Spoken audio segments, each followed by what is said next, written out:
ভারত ও বাংলাদেশের মধ্যে উত্তেজনা শিগগিরই কমবে এমন কোনো লক্ষণ দেখা যাচ্ছে না। প্রতিবেশী দুই দেশের টানাপোড়েনপূর্ণ ভূ রাজনৈতিক সম্পর্কের আবহে বাংলাদেশ তাদের অবস্থানে অনড়।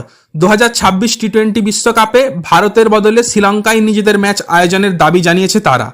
বাংলাদেশের অন্তর্বর্তী সরকারের ক্রীড়া মন্ত্রণালয়ের উপদেষ্টা আসিফ নজরুলের বক্তব্য অনুযায়ী আইসিসি যদি এই দাবিতে সাড়া না দেয় তবে বাংলাদেশ ওই মর্যাদাপূর্ণ ক্রিকেট টুর্নামেন্ট থেকে সরে দাঁড়াতেও দ্বিধা করবে না। ঘটনার মূল সূত্রপাত মুস্তাফিজুর রহমানকে নিয়ে।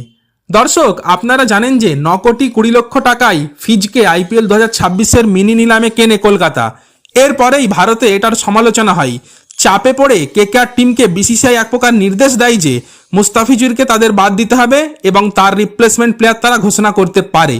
বিসিসিআই সচিব দেবজিৎ সাইকিয়া মিডিয়ায় অন রেকর্ড কথা জানান। এরপরেই কেকেআর এর পক্ষ থেকে প্রেস রিলিজ করে মুস্তাফিজুরকে তারা রিলিজ করে।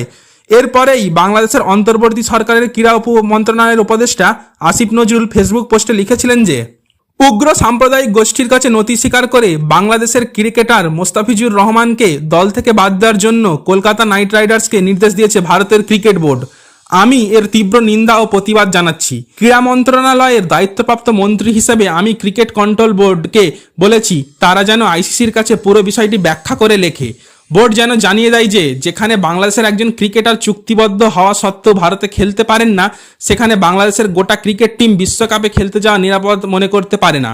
বোর্ড থেকে বাংলাদেশের বিশ্বকাপ খেলাগুলো শ্রীলঙ্কায় অনুষ্ঠিত করার অনুরোধ জানানোর নির্দেশনাও আমি দিয়েছি। আমি তথ্য এবং সম্প্রচার মন্ত্রীকে অনুরোধ করেছি বাংলাদেশ আইপিএল খেলা সম্প্রচারও যেন বন্ধ করে দেওয়া হয়। আমরা কোনো অবস্থাতেই বাংলাদেশের ক্রিকেটার ও বাংলাদেশকে অবমাননা মেনে নিব না। গোলামির দিন শেষ।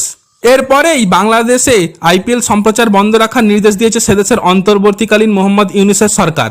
সোমবার সেদেশের তথ্য ও সম্প্রচার মন্ত্রণালয় সংশ্লিষ্ট সংবাদ মাধ্যমগুলোকে একটি চিঠি দিয়ে এই বিষয়টি জানিয়েছে। বাংলাদেশের ক্রিকেটার মুস্তাফিজুর রহমানকে আইপিএল থেকে বাদ দেওয়ার প্রতিক্রিয়া স্বরূপ এই সিদ্ধান্ত নিয়েছে ইউনূস সরকার। স্ক্রিনে এখন বাংলাদেশের আইপিএল সম্প্রচার বন্ধের সরকারি চিঠিটা আপনারা দেখতে পাচ্ছেন। এরপরে আসন্ন টি-20 বিশ্বকাপে বাংলাদেশ তাদের ম্যাচ নিরাপত্তার কারণ দেখিয়ে শ্রীলঙ্কায় খেলতে চাই বলে আইসিসিকে চিঠি লেখে। তবে আসন্ন টি-20 বিশ্বকাপে বাংলাদেশকে দেখা নাও যেতে পারে যদি আইসিসি বিসিবির নিরাপত্তা সংক্রান্ত উদ্বেগের সমাধান না করে। বাংলাদেশের অভ্যন্তরীণ রাজনৈতিক অস্থিরতার ফলে ভারতের সঙ্গে দেশটির সম্পর্কেও হঠাৎ করে বড় পরিবর্তন এসেছে। এর ফলস্বরূপ বিসিবি আশঙ্কা করছে 2026 টি-20 বিশ্বকাপ খেলতে ভারতে গেলে বাংলাদেশের খেলোয়াড়দের পাশাপাশি দলের সমর্থক ও সংবাদকর্মীরা গুরুতর বিরোধিতা ও নিরাপত্তার ঝুঁকির মুখে পড়তে পারেন। এই কারণেই বিসিবি চায় আইসিসি যেন বাংলাদেশের ম্যাচগুলো ভারত থেকে সরিয়ে শ্রীলঙ্কায় আয়োজন করে।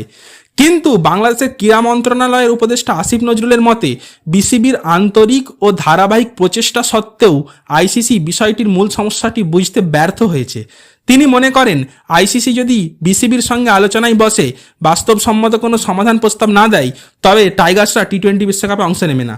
টাইমস অফ ইন্ডিয়াকে দেওয়া এক বক্তব্যে নজরুল বলেন, আমরা ক্রিকেট পাগল একটি জাতি এবং অবশ্যই আমরা খেলতে চাই, কিন্তু জাতীয় অপমানের বিনিময়ে আমাদের ক্রিকেটার, দর্শক ও সাংবাদিকদের নিরাপত্তা কিংবা দেশের মর্যাদা ক্ষতি করে আমরা বিশ্বকাপ খেলতে চাই না। তিনি আরও যোগ করেন, আজ আইসিসি থেকে যে চিঠি আমরা পেয়েছি তা পড়ে মনে হচ্ছে তারা গুরুতর নিরাপত্তার পরিস্থিতিটা পুরোপুরি বুঝতে পারেনি। এটা কেবল নিরাপত্তার বিষয় বলে মনে হচ্ছে না, এটা জাতীয় অপমানের বিষয় বলে মনে হচ্ছে।